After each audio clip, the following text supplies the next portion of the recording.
Ya, baiklah, sebelumnya Om Swastiastu. Perkenalkan, nama saya Nyoman Sarastrianto dari Politeknik Kati Makassar. Di sini saya akan menjelaskan tentang pengertian PLC, komponen-komponen utama dari PLC, sejarah PLC, dan keuntungan PLC dibandingkan dengan microcontroller dengan relay. Nah, untuk penjelasannya kita lanjut ke videonya. Nah, apa itu PLC? Berdasarkan namanya, konsep Programmable Logic Controller adalah sebagai berikut. Yang pertama, programmable menunjukkan kemampuan untuk menyimpan program yang telah dibuat ke dalam memori, yang dengan mudah dapat diubah-ubah fungsinya atau kegunaannya. Logic menunjukkan kemampuan dalam memproses input secara aritmetik dan logik, yakni melakukan operasi membandingkan, menjumlahkan, mengalihkan, membagi, dan mengurangi. Yang ketiga, controller, yaitu menunjukkan kemampuan dalam mengontrol dan mengatur proses sehingga menghasilkan output yang diinginkan. Ya, baik, kita lanjut ke komponen utama PLC. Komponen utama PLC terdiri dari 4, yakni yang pertama, catu daya atau power supply. Nah, catu daya listrik digunakan untuk memberikan pasokan daya ke seluruh komponen-komponen PLC. Yang kedua, CPU. CPU alat unit pengolahan pusat terdiri dari 3 komponen, yaitu prosesor, memori, dan catu daya. Yang ketiga, modul masukan dan keluaran. Modul masukan dan keluaran adalah perantara antara PLC dengan perangkat keras masukan dan perangkat keras keluaran. Yang keempat, programming device. Programming device adalah alat untuk memasukkan, membuat, atau mengedit program ke dalam PLC. Ada 2 perangkat program yang biasa kita gunakan, yaitu yang pertama, mini programmer atau konsol. Nah, ini adalah gambar mini programmer atau konsol. Yang kedua, komputer. Komputer sering kita gunakan, yaitu seperti gambar ini. Ya, baik, kita melanjut ke materi yang ketiga, yaitu sejarah PLC. Sejarah PLC dimulai dari The Hydra-Matic Division pada General Motors Corporation lah yang pertama kali menspesifikasikan kriteria-kriteria untuk Programmable Logic Controller atau PLC. Yang pertama pada tahun 1968. Tujuan mereka saat itu adalah untuk menggantikan sistem kontrol berbasis relay yang mereka gunakan karena tidak fleksibel dan memakan biaya yang sangat besar. Untuk itu, mereka mengumumkan untuk menerima proposal yang sanggup untuk menggantikan sistem kontrol relay mereka dengan suatu perangkat elektronik yang handal dengan spesifikasinya, yaitu sebagai berikut. Yang pertama, sistem kontrol yang baru tersebut harus mempunyai harga yang bersaing dengan sistem kontrol berbasis relay yang digunakan saat itu. Yang kedua, sistem tersebut harus tahan terhadap kondisi lingkungan industri yang berat. Dan yang ketiga, antar muka input dan output harus mudah untuk diganti-ganti. Yang keempat, controller harus didesain dengan bentuk modul-modul sehingga bagian-bagian tertentu dapat dilepas sewaktu-waktu untuk penggantian atau perbaikan. Yang kelima, sistem kontrol mempunyai kemampuan untuk mengumpulkan data dan mengirimkannya ke central system. Yang keenam, sistem kontrol tersebut harus dapat digunakan lagi untuk kondisi yang berbeda. Yang ketujuh, metode untuk memprogram controller harus sederhana sehingga mudah dipahami oleh karyawan pabrik. Nah, proposal yang menang dan memenuhi spesifikasi yang diinginkan oleh The Hydra-Matic Division adalah proposal yang dimenangkan oleh Bedford Associates. Yaitu ini gambarnya. Salah satu anggota dari Bedford Associates yaitu Dickie Morley yang memenangkan proposal tersebut dianggap sebagai bapak dari PLC. PLC pertama yang diciptakan oleh Bedford Associates tersebut memenuhi semua kriteria yang diinginkan oleh Hydra-Matic Division. Dalam waktu singkat, penggunaan PLC mulai menyebar ke industri-industri lain. Pada tahun 1971, PLC mulai digunakan untuk menggantikan relay pada industri-industri seperti industri makanan, minuman, industri pengolahan metal, industri manufaktur, dan industri pulp dan kertas. Nah, kita lanjut ke jenis pembagian PLC. Berdasarkan jumlah input atau output yang dimiliki ini, secara umum PLC dapat dibagi menjadi 3 kelompok besar, yaitu yang pertama PLC mikro. PLC dapat dikategorikan mikro jika jumlah input atau output pada PLC ini kurang dari 32 terminal. Yang kedua, PLC mini. PLC ukuran mini ini adalah jika PLC tersebut memiliki jumlah input atau output antara 32 sampai 128 terminal.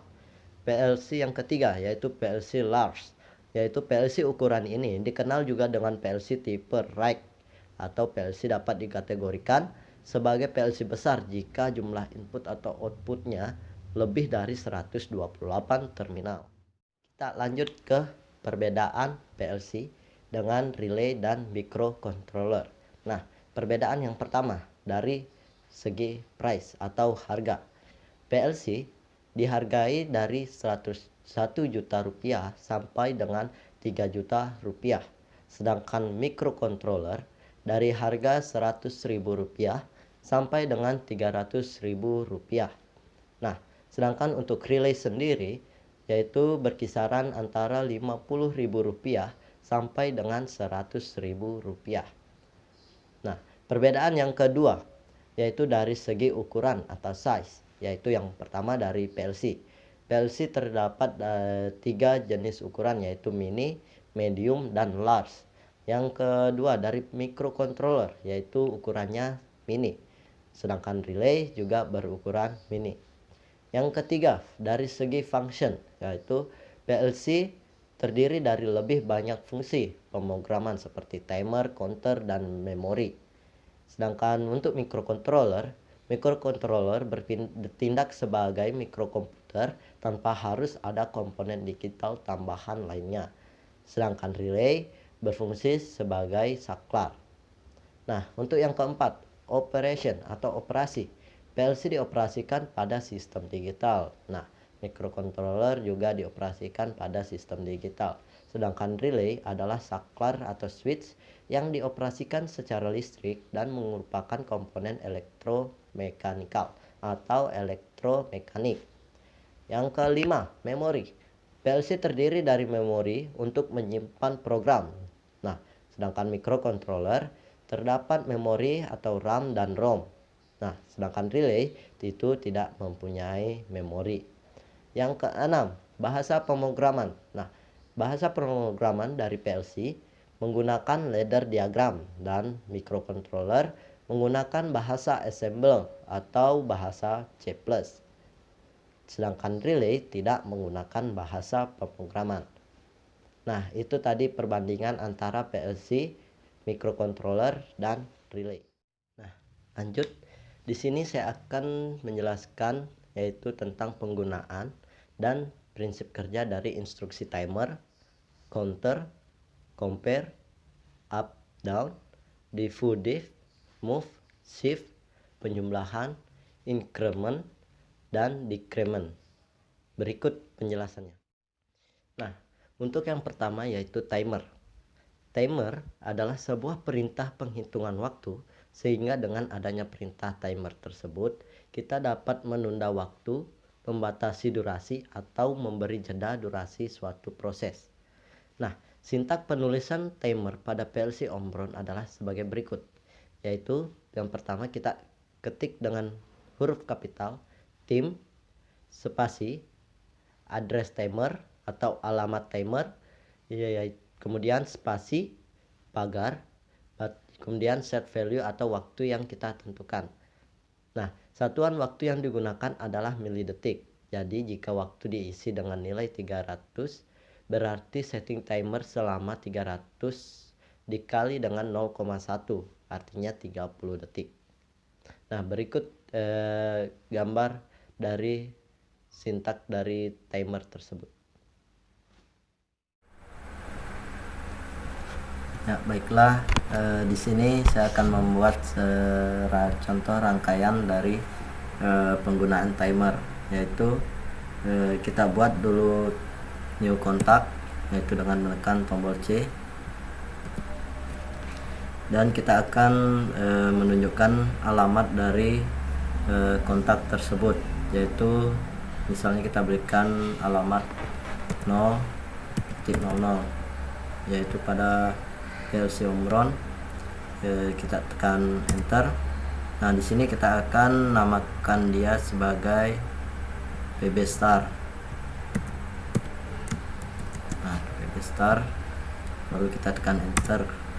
Nah, di sini kita akan lanjutkan dengan memberikan instruksi timer, yaitu kita tekan tombol I, yaitu kita masukkan formatnya, yaitu kita tekan caps lock tim, baru spasi, nomor timer T0, kemudian spasi, kemudian pagar.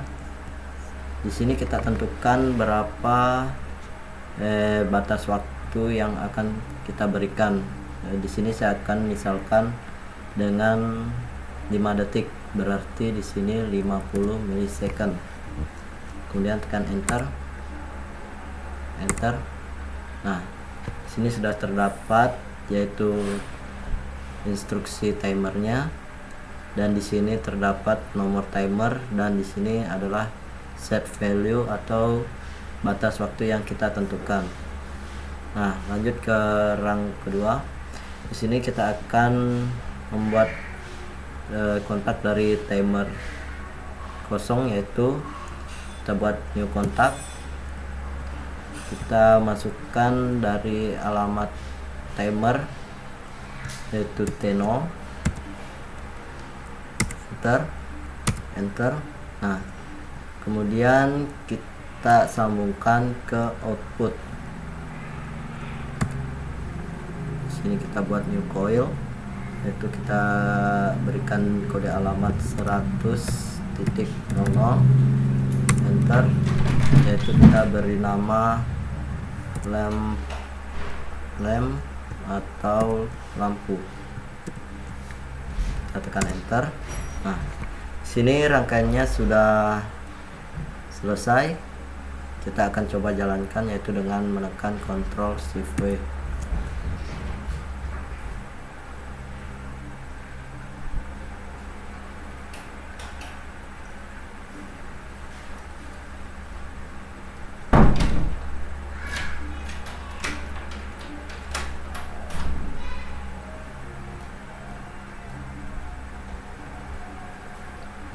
Di sini kita tunggu. Nah, baik, di sini rangkaiannya sudah kita jalankan. Untuk prinsip kerja rangkaian ini saya akan jelaskan, yaitu pada saat tombol start atau PB start ini ditekan, yaitu dengan Ctrl J kita tekan. Nah, di sini timer akan berjalan, yaitu menghitung mundur dari 50 milisecond, atau jika kita bawa ke detik yaitu sekitar 5 detik. Nah, kita ulang kembali, Ctrl K.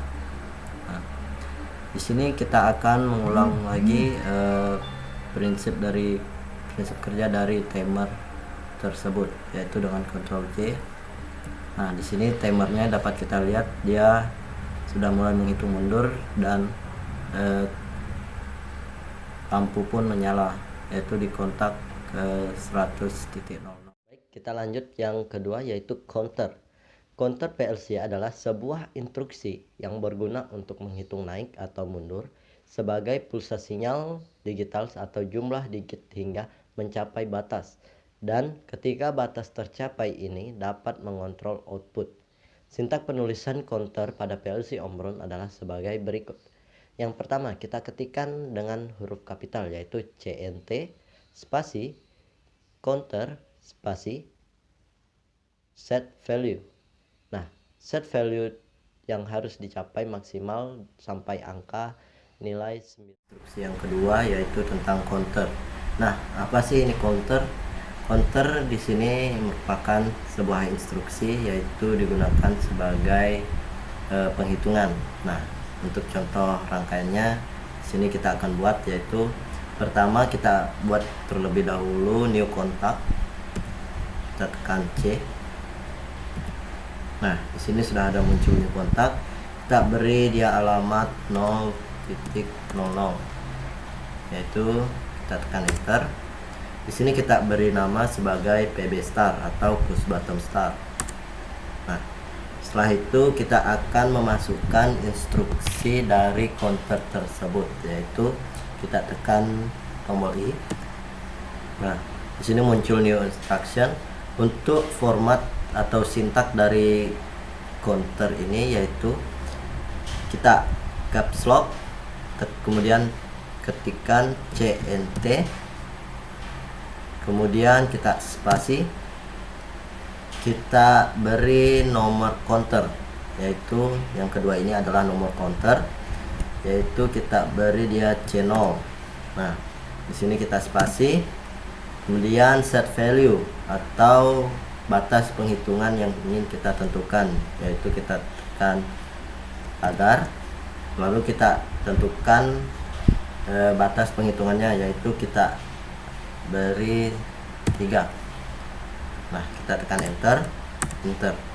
Nah, di sini pada instruksi counter di sini masih terdapat satu input yang kosong, yaitu di sini merupakan dari push button reset, yaitu berfungsi untuk mereset dari timer tersebut.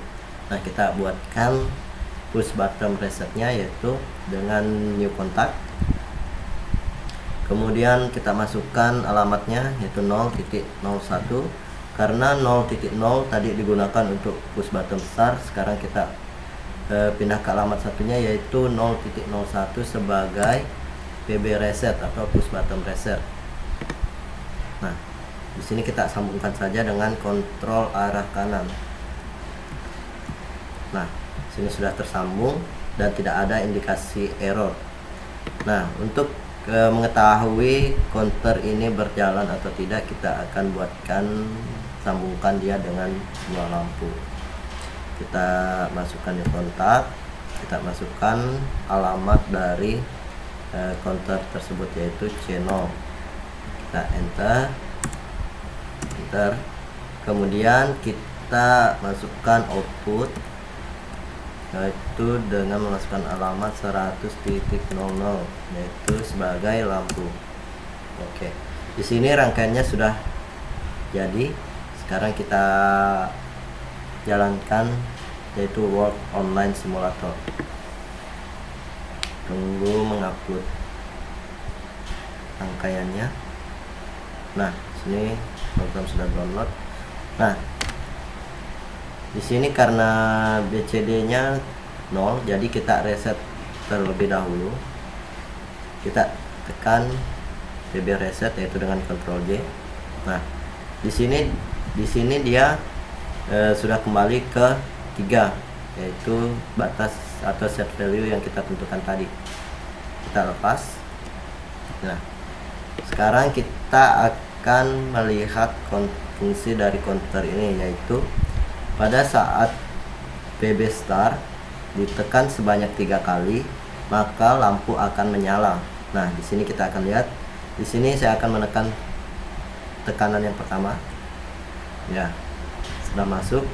Di sini terhitung 2 dan kita lepas kembali. Kemudian kita tekan untuk yang kedua.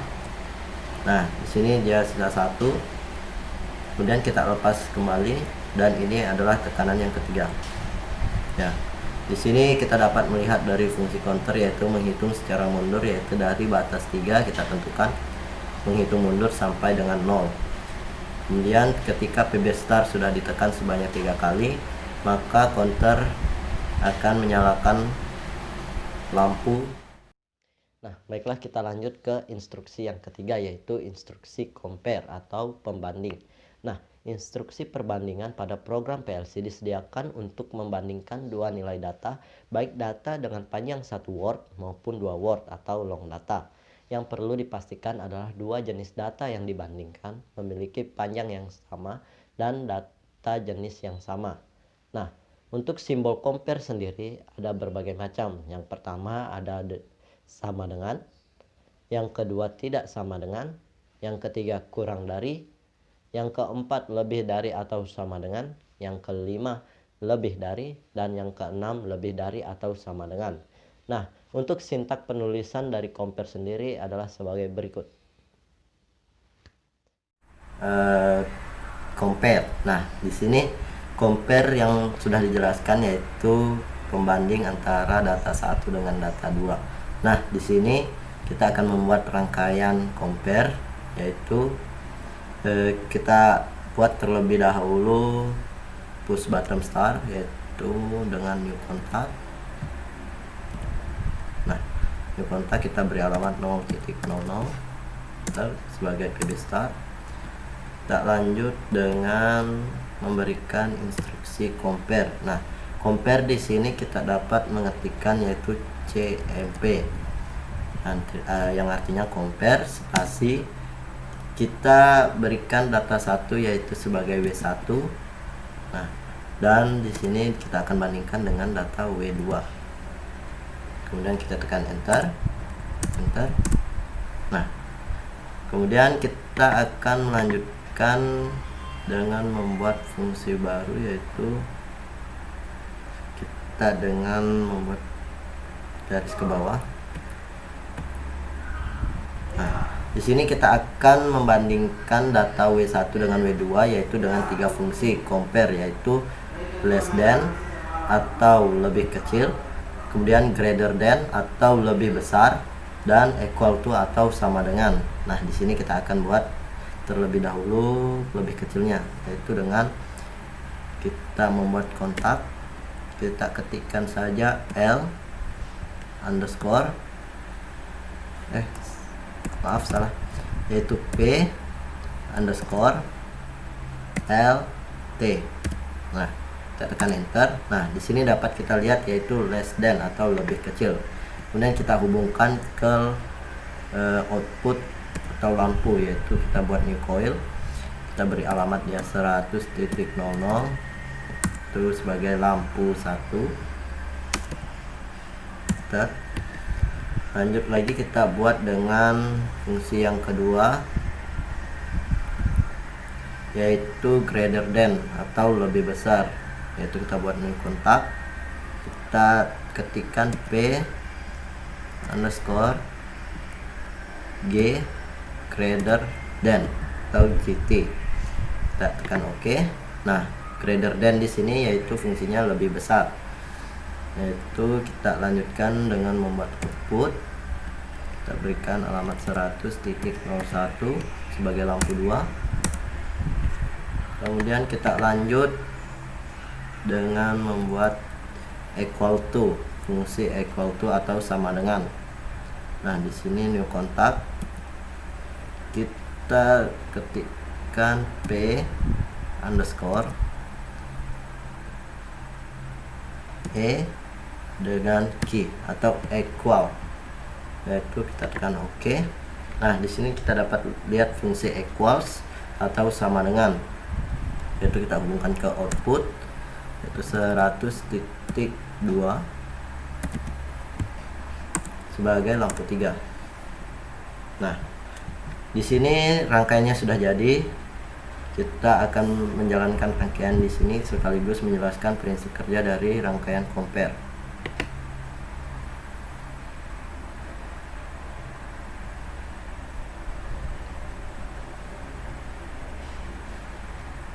Ya, baik. Di sini mengapa compare belum dialiri arus, yaitu karena PB start belum kita tekan. Nah, di sini fungsi compare yaitu untuk membandingkan data 1 atau W1 yang kita beri alamat W1 dengan data 2 atau W2. Nah, di sini kita akan tekan PB start. Nah, ketika PB start ditekan, nah, mengapa dia langsung menyala pada equals atau sama dengan? Karena di sini pada W1 dan W2 datanya itu sama, yaitu 0 dengan 0. Berarti dia adalah sama dengan. W1 dengan W2 adalah sama. Maka lampu 3 yaitu dengan fungsi equals akan menyala. Lalu kita akan menyalakan dengan greater than atau lebih besar. Nah, di sini kita akan klik 2 kali pada data 1, yaitu kita memasukkan misalnya value-nya kita kasih masuk 4. Kita set. Nah, di sini terjadi perubahan, yaitu lampu 2 atau dengan fungsi greater than yaitu lebih besar akan menyala karena data 1 lebih besar daripada data 2, yaitu dimana data 1 bernilai 4 dan data 2 bernilai 0. Nah, lalu untuk menyalakan lampu less than atau kurang dari, maka kita akan men-set data 2 nya, yaitu menjadi lebih besar daripada data 1. Maka di sini kita akan men-settingnya dengan lebih besar daripada 4, yaitu misalnya 5. Nah, di sini kita akan set, maka lampu less than akan menyala. Baik, kita lanjut ke fungsi up down. Nah, fungsi up down ini biasa diterapkan pada counter up dan counter down. Nah, di sini fungsi dari counter up yaitu untuk menghitung maju atau menghitung naik. Nah, sedangkan untuk counter down yaitu untuk menghitung mundur atau menghindur ke bawah. Artinya ketika counter up arti dia menghitung dari angka 1, 2, 3, 4. Sedangkan untuk counter down yaitu dia akan menghitung ke belakang, artinya dari 4, 3, 2, dan 1. Baiklah, kita lanjut ke fungsi different up dan different down atau diffu dan diff. Nah, instruksi diffu dan diff berfungsi untuk mengubah kondisi logika bit operan dari off menjadi on selama satu scan time. Satu scan time adalah jumlah waktu yang dibutuhkan oleh PLC untuk menjalankan program dimulai dari alamat program 000 sampai instruksi N. Nah, diffu sifatnya mendeteksi transisi naik dari input, sedangkan diff mendeteksi transisi turun dari input. Baik, kita lanjut ke instruksi yang selanjutnya, yaitu instruksi move. Nah, instruksi move digunakan untuk menyalin atau mengcopy data. Instruksi move memiliki 2 parameter, yaitu source dan destination. Nah, source merupakan alamat dari data yang akan disalin atau di-copy, sedangkan destination merupakan tujuan dari data yang akan disalin. Berikut adalah gambaran dari radar simbol move. Nah, baik, lanjut ke instruksi shift, yaitu instruksi shift digunakan untuk menggeser bit dalam area memori. Penggeserannya dilakukan dari bit terendah ke bit tertinggi. Instruksi shift memiliki 2 parameter, yaitu starting word dan end word. Starting word dan end word harus dalam data area yang sama. Data akan digeser mulai dari starting word ke end word. Starting word harus lebih kecil atau sama dengan end word. Jika tidak, maka program akan error. Berikut ladder simbol dari shift. Ya, baik, di sini saya akan menjelaskan tentang fungsi dari penggunaan shift. Nah, shift di sini berfungsi untuk menggeser. Nah, mengapa saya bilang menggeser? Di sini saya akan menjelaskan rangkaiannya, yaitu kita jalankan terlebih dahulu rangkaian shiftnya. Ctrl Shift W.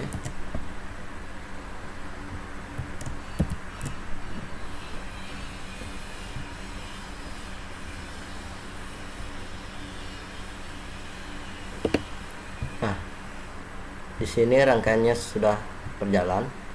Nah, di sini shift terdiri dari 3 input, yaitu yang pertama input atau power, yang kedua starting word yaitu masukkan, dan end word atau reset.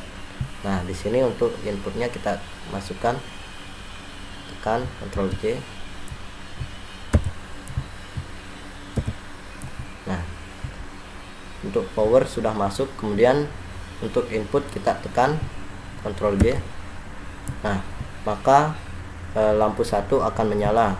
Kemudian kita lepas dan kita Ctrl J, kemudian lampu 2 menyala, Ctrl K, Ctrl J, kemudian lampu 3 akan menyala. Nah, bagaimana jika powernya kita matikan? Nah, Ctrl K, kemudian kita Ctrl K, Ctrl J. Nah, di sini tadinya yang lampu 1 menyala menjadi padam, dan lampu 4 yang tadinya padam menjadi menyala. Nah, di sini fungsi shift yaitu menggeser lampu tadinya dari lampu 1 menyala menjadi padam, kemudian menggesernya ke lampu 2, 3, dan 4. Nah, kemudian kita lepas kembali, kemudian kita tekan kembali. Nah, lampu 2 padam dan lampu 1 juga padam, kemudian lampu 5 menjadi menyala. Nah, inilah prinsip kerja dari rangkaian shift, yaitu menggeser. Baik, kita lanjut ke fungsi yang selanjutnya, yaitu fungsi instruksi increment. Nah, fungsi instruksi increment digunakan jika diinginkan penambahan data pada alamat naik satu sesaat setelah data input berubah nilainya. Nah, berikut gambar dari ladder simbol increment. Lanjut yang kedua, yaitu instruksi decrement. Nah, instruksi decrement digunakan jika ingin pengurangan data pada alamat turun satu-satu sesaat setelah data input berubah nilainya. Nah, berikut gambar ladder simbol dari decrement. Ya, baik, di sini saya akan menjelaskan tentang penggunaan dari up down, diffuse diff, dan increment, decrement, serta penggunaan move. Nah, di sini kita mulai dengan membuat new contact, yaitu dengan alamat 0.00 itu sebagai push button. Kemudian kita akan memberikan instruksi increment, yaitu plus dengan D0. Tekan enter. Nah, selanjutnya di rang yang kedua, yaitu kita membuat new contact 0.01 sebagai push button 2, kemudian memberikan instruksi decrement D0. Nah, lanjut dengan membuat instruksi move. Sini kita beri new contact 0.02 itu sebagai push button set. Kemudian kita berikan instruksi move pagar 0 dari D0.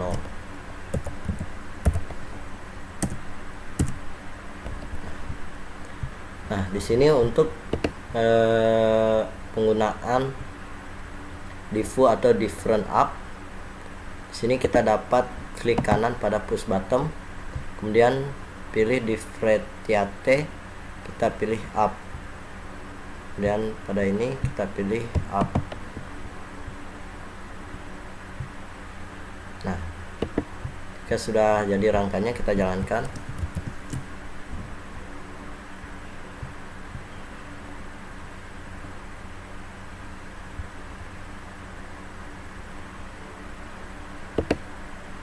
Nah, di sini pada increment bernilai 0 dan decrement bernilai 0.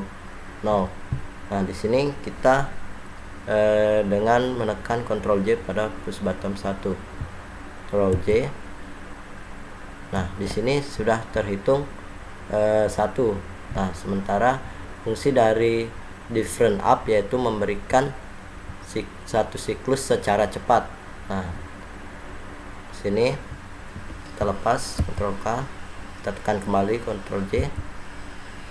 Nah, di sini sudah terhitung 2, 3, 4, dan 5. Nah, untuk decrement yaitu mengurangi dari increment, itu kita tekan Ctrl J. Nah, dia akan berkurang 1, yaitu dari 5 ke 4. Itu pula selanjutnya. Nah, ya 3. Lalu untuk fungsi move, di sini untuk mereset dari increment dan decrement, kita tekan. di sini dia akan langsung reset menjadi 0. Nah, mungkin itu yang dapat saya jelaskan. Kurang dan lebihnya mohon dimaafkan. Saya ucapkan terima kasih. Ya, baik, di sini saya akan menjelaskan prinsip kerja aplikasi PLC, yaitu pengontrolan forward reverse motor induksi 3 fasa secara otomatis dengan menggunakan 4 instruksi timer. Nah, di sini sudah terdapat rangkaiannya. Nah, di sini saya akan menjelaskan prinsip kerjanya, yaitu dimulai dari menekan push bottom start yang kemudian mengaktifkan relay 100.00. Nah, di sini relay 100.00 akan aktif. Nah, terus di sini akan meneruskan ke T004 dan diteruskan ke timer 1, di mana timer 1 akan mengaktifkan motor forward. Nah, setelah motor forward aktif selama 15 detik, kemudian motor forward akan berhenti dengan aktifnya timer 2, yaitu selama 10 detik. Nah, setelah timer 2 menghitung mundur selama 10 detik, maka timer 3 akan aktif. Timer 3 akan aktif selama 10 detik, di mana akan mengaktifkan motor reverse. Nah, setelah motor reverse aktif selama 10 detik, maka motor reverse akan berhenti dengan aktifnya timer 4. Nah, timer 4 akan aktif selama 15 detik. Nah, setelah 15 detik maka motor reverse akan berhenti. Kemudian rangkaian akan mengulang secara terus-menerus. Di sini kita dapat lihat dengan menjalankan rangkaiannya.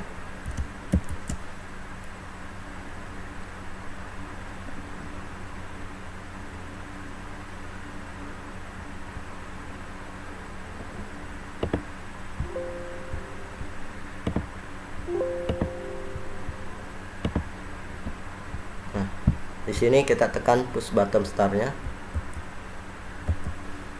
Nah, di sini timer 1 aktif dan menghitung mundur dari 15 detik, yaitu dimana motor forward aktif, kemudian masuk ke timer 2. Nah, di sini masuk ke timer 2, itu selama 10 detik. Nah, kemudian masuk ke timer 3 yang dimana mengaktifkan motor reverse. Setelah motor reverse aktif selama 10 detik, maka motor reverse akan mati dan mengaktifkan timer 4.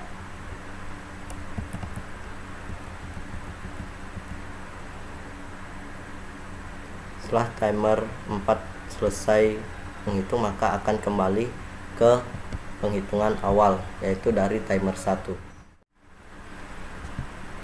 Ya, baik, di sini saya akan menjelaskan tentang prinsip kerja dari rangkaian PLC, yaitu pengontrolan forward reverse motor induksi 3 fasa secara otomatis dengan satu timer ditambah dengan menggunakan instruksi compare.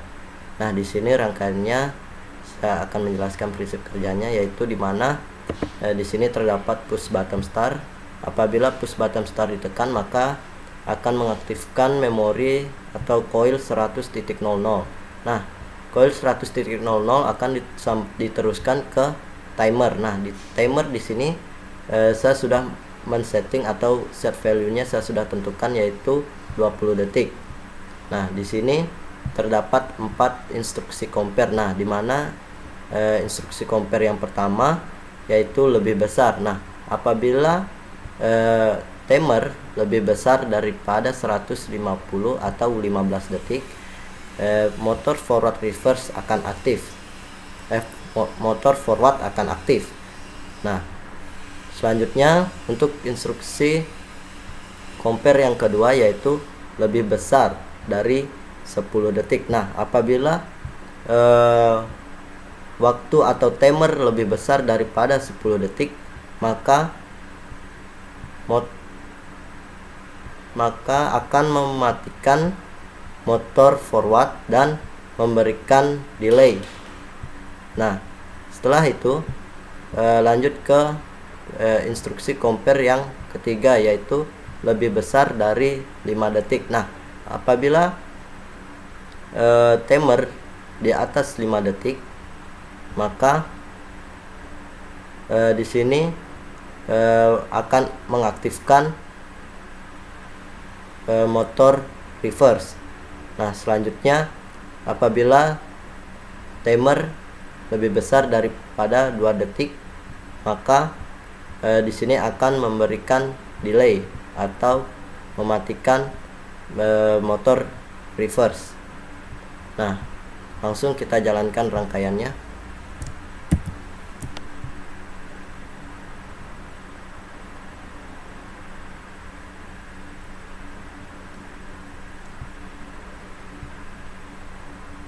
Nah, di sini kita langsung tekan Ctrl J, Ctrl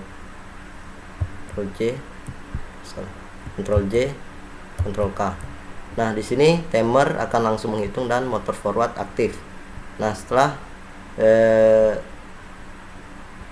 itu motor forward akan mati dan dilanjutkan dengan motor reverse.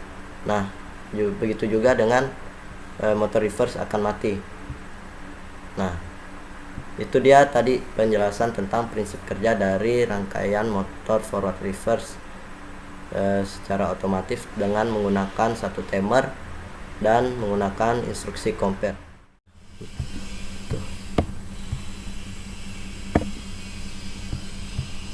Nah, baik, di sini sudah terdapat rangkaian dari parkir otomatis. Nah, di sini saya akan menjelaskan bagaimana prinsip kerja dari rangkaian parkir otomatis ini. Di sini saya akan menjalankan rangkaiannya.